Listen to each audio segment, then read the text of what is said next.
Jaram hino ɗo tarika fiima antu heɗito moƴƴa.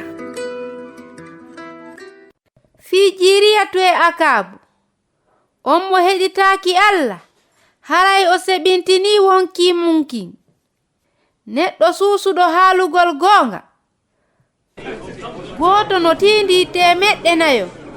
An o lanɗo akabu Allah yiɗa ɗe hare waɗa si a heɗitaake ko wonki maaki wonɗa e yeeyude.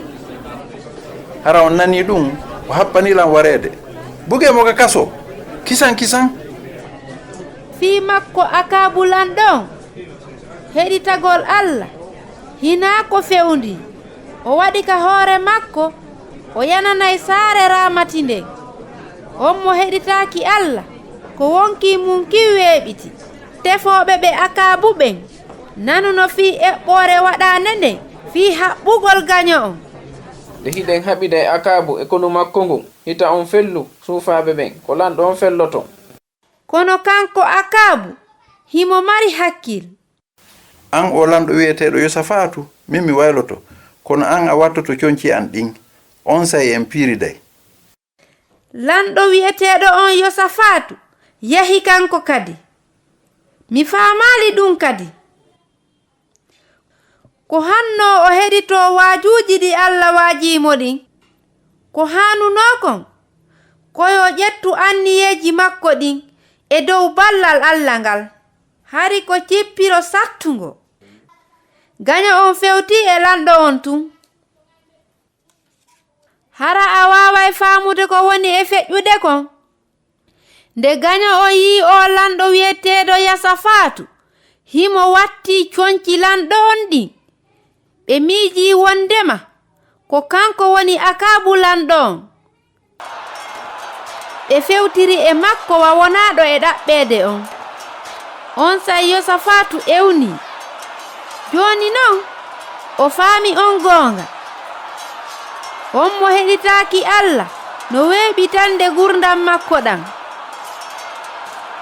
Yosafatu hari baɗike mayde nden kono Allah darni ayɓe ɓen fii wata ɓe fampomo laañal ngal.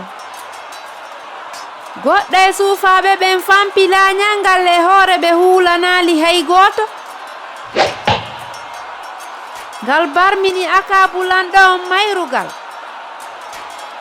fewndo mutugol naange ngen tawi o maayi gurdam makko ɗal lanni sabaneede ko sali kon tun heɗagol Allah.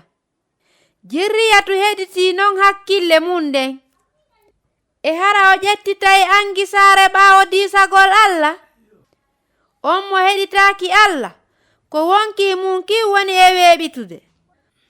O lanɗo wiyeteeɗo Jirriyatu jaɓii yawde nokkugo hara Allah tawaaka on say o ninsiti konko o waɗi hay si tawi yimɓe makko ɓen sikki wondema heɗitagol Allah ko hunde nde fewndaaki haray hita tawtuɓe jokkaaɓe wa lingil ilaygil ka ndiyam ɗam woni e iwrude ton ko yimɓe ɓen miijoto kon fiima hina ɗum hitti heɗito Allah jokku waajuuji yimɓe anduɓe ɓen e heɗitotoɓe ɓen annabi Isa on mo heɗitota ko Allah ko wonki mum ki woni e weeɓutude ko weltaare haqiiqaare wonani nande mi heɗiti Allah sabu miɗo andi koko ɓuri e moƴƴude kon o faalanaami.